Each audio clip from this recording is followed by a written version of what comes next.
కగార operation Karragutta operation అనేది కొనసాగుతుంది. ఒక్క వీరుడు మరణిస్తే వేల కొలది పుట్టుకొస్తారనేటువంటి దానిలో ప్రజల కోసం కుటుంబాలను సైన్యం లెక్క చేయక అణచివేతకు, దోపిడీకి, పెట్టుబడిదారి వ్యవస్థకు వ్యతిరేకంగా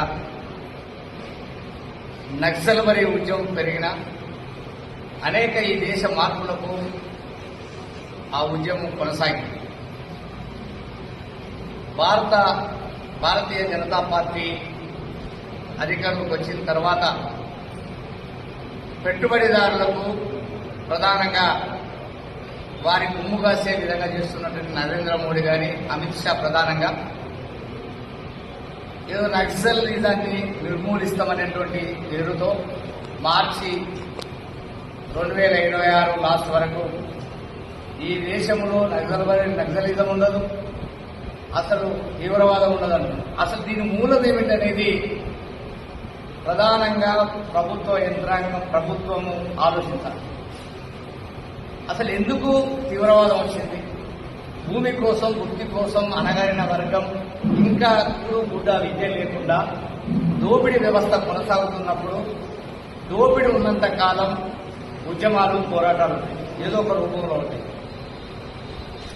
చర్చల ద్వారా ఈరోజు పాకిస్తాన్, భారతదేశం యుద్ధం జరిగినప్పుడు మధ్యవర్తులతో చర్చలు కొనసాగుతున్నాయి.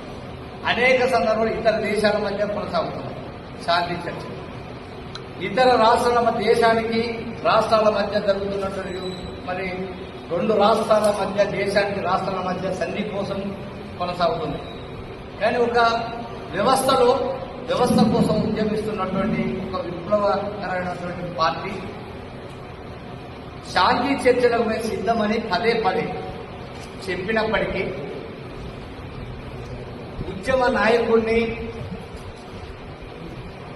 తమ చక్రబంధాలు మొత్తము బిగించుకొని దాన్ని మళ్లించడం కోసం కర్రెగుట్టలు కగారణ పెద్ద ఒక భూదత్తులు పెట్టి 1000 మంది పోలీసులను కర్రెగుట్టలో మళ్లించి